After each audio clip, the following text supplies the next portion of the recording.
Assalamualaikum warahmatullahi wabarakatuh. Selamat siang, salam sejahtera buat kita. Om Swastiastu, Namo Buddhaya, salam kebajikan, Shalom, Rahayu. Yang saya hormati dan saya banggakan tentunya seluruh teman-teman pers yang hadir dalam kesempatan pada siang hari ini.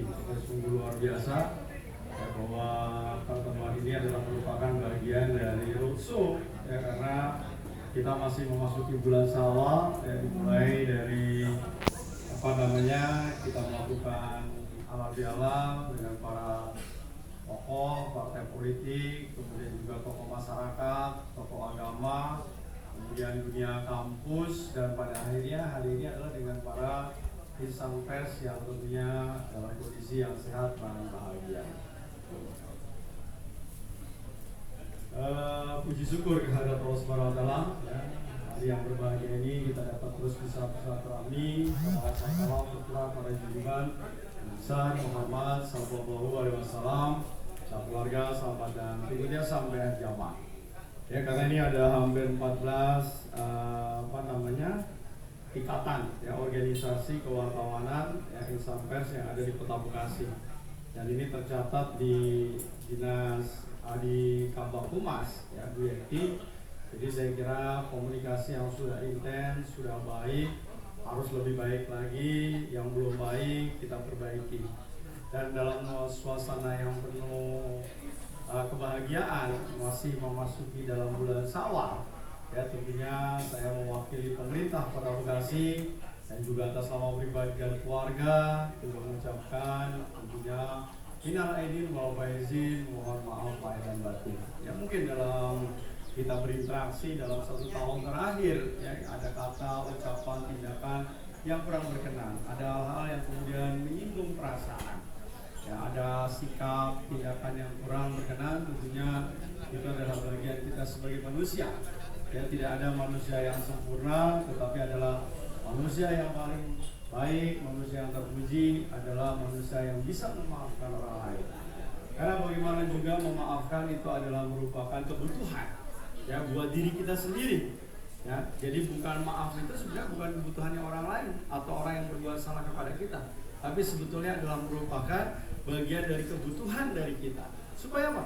Supaya kita terus ya memiliki jiwa-jiwa yang kemudian selalu terbuka, jiwa yang selalu menjadi jiwa yang bersih, selalu berpikir positif terkait dengan orang lain. Sehingga apa? Sehingga kita mampu yang menghasilkan satu energi yang positif, selalu ingin membawa satu bentuk perubahan, membangun kebersamaan. Karena kita tahu ya, membangun kota yang demikian luar biasa, dinamisasinya yang berkembang dengan sangat cepat, itu diperlukan oleh sumber daya manusia yang hebat. Nah, sumber daya manusia itu tadi bagaimana kita mengenal pembangunan secara pentahelix.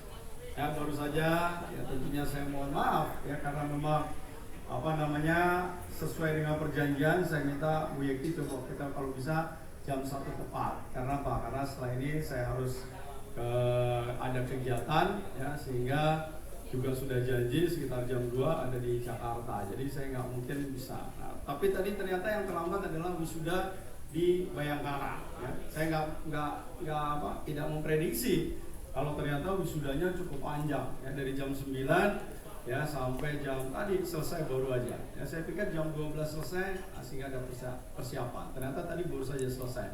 Ya, jadi alhamdulillah ya, istri saya ya, Wiwi Hargono Triadianto hari ini dinyatakan lulus cum laude ya, dari Universitas Bayangkara ya. Beliau mengambil S2 studinya sumber daya manusia ya, supaya mampu memberikan contoh, spirit, motivasi buat seluruh warga masyarakat Kota Bekasi bahwa ternyata pendidikan itu penting. Peningkatan kemampuan kapasitas ya terkait dengan pendidikan saya kira harus menjadi motor utama. Apalagi tadi ya disampaikan pada saat orasi ilmiah ya yang dilakukan oleh Profesor Insinyur siapa gitu ya, dari Jakarta, dia menyatakan ya, bahwa Indonesia 2010 ranking 7, Indonesia 2035 2045 menjadi ranking 5 besar di dunia kalau kemudian pendidikannya juga kita benahi. Tapi sementara ini ya baru cuma 30% ternyata ya warga masyarakat kita Indonesia yang mampu kemudian melanjutkan sekolahnya sampai ke perguruan tinggi. Ya, ini saya kira menjadi catatan khusus buat kita bersama, ya menjadi catatan buat pemerintah Kota Bekasi. Ya, walaupun setiap tahun juga sudah dianggarkan yang terkait dengan pemberian beasiswa terhadap mahasiswa yang kemudian tidak bisa melanjutkan studinya. Ya, kalau kemarin karena memang kita melihat karena COVID, ternyata mungkin tahun-tahun ini mungkin masih bisa terjadi ya, karena memang gerak ekonominya belum bangkit, mungkin belum pulih. Ya, jadi masih ada persoalan-persoalan terkait dengan keekonomian, sehingga tadi saya juga cerita dengan pembantu rektor 2, ternyata cukup tinggi juga setiap tahun yang kemudian anak Bekasi yang kuliah di Kota Bekasi ini yang kemudian juga tidak dapat melanjutkan sekolah, yang menyelesaikan studinya di universitas.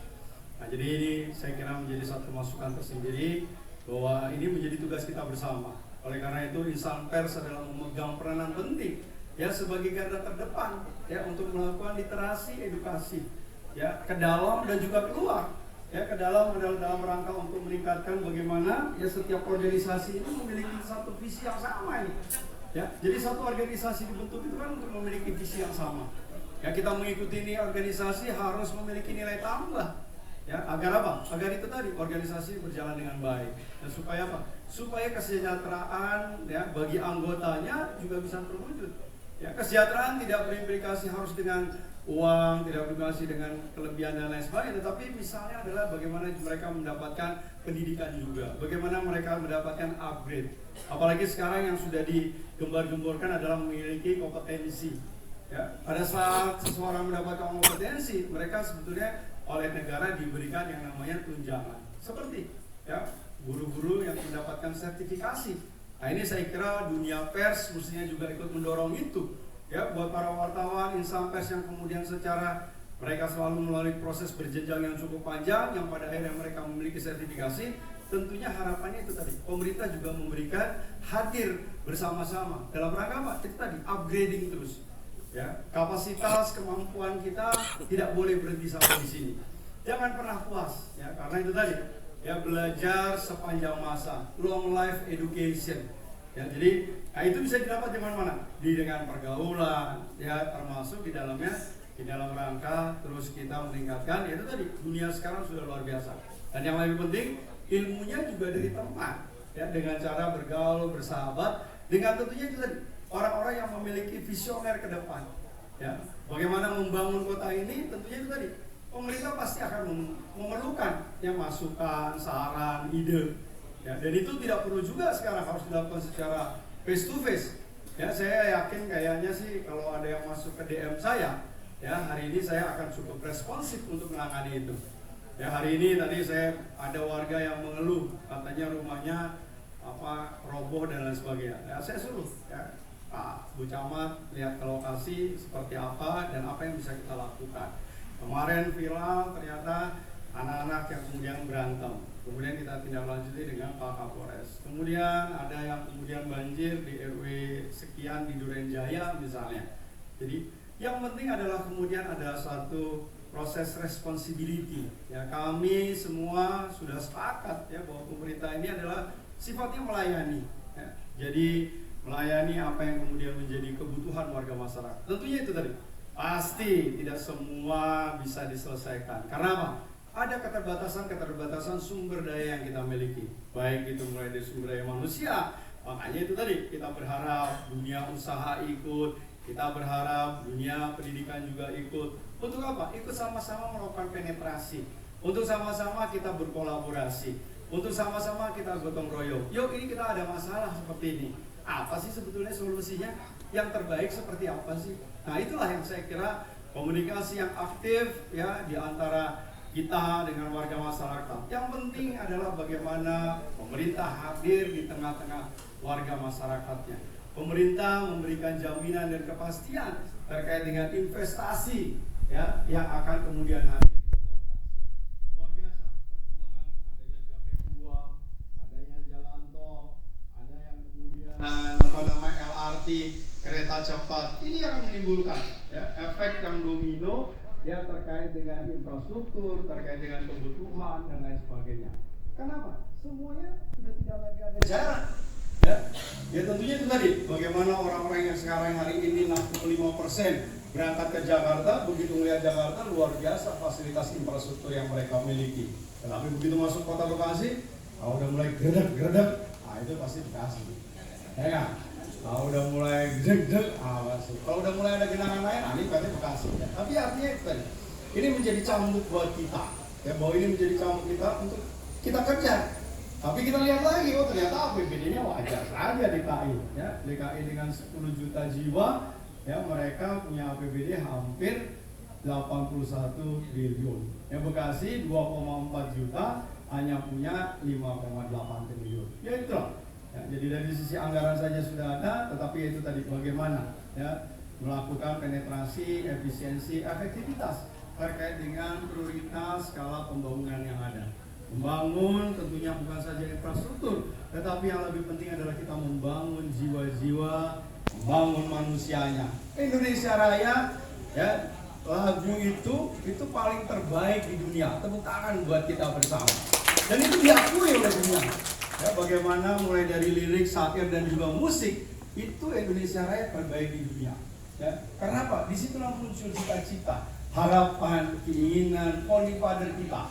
Bung Karno, Bung Hatta pada saat memproklamasikan kemerdekaan Indonesia yang tentunya adalah atas semua jeripaya seluruh masyarakat Indonesia yang ada.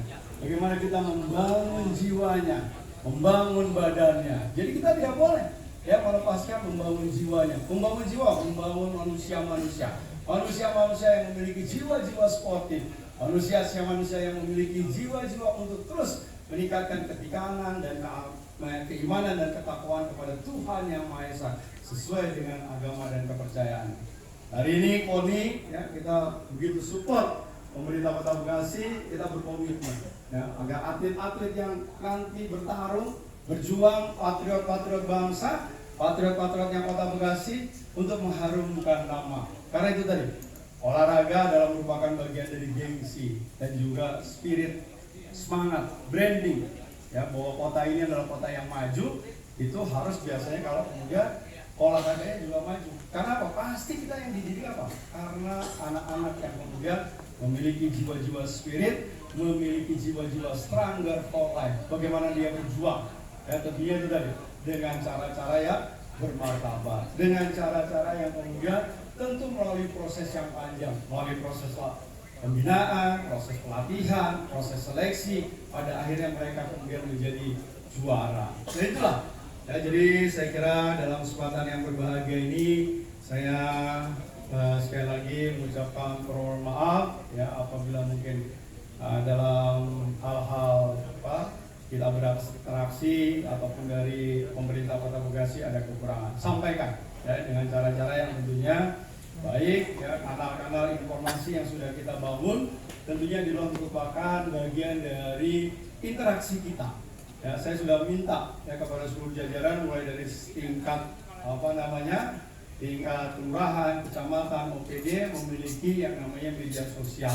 Dan untuk apa? Untuk menampung aspirasi yang kemudian disampaikan warga masyarakat. Ya sehingga cepat ya untuk kemudian kita lakukan antisipasi dan juga perbaikan.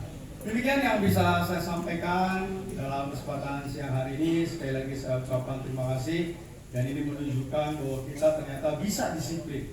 Ya ternyata kita mampu. Ya kalau untuk kemudian sama-sama kalau kita memiliki itikat yang baik, keinginan yang sama, ya itu tadi. Ya dan hari ini menunjukkan. Ya kita tetapkan jam 1, kita bisa on time jam 1 dan kita bisa terus melanjutkan kegiatan-kegiatan hari ini. Wassalamualaikum warahmatullahi wabarakatuh. Om Santi Santi Om Shalom.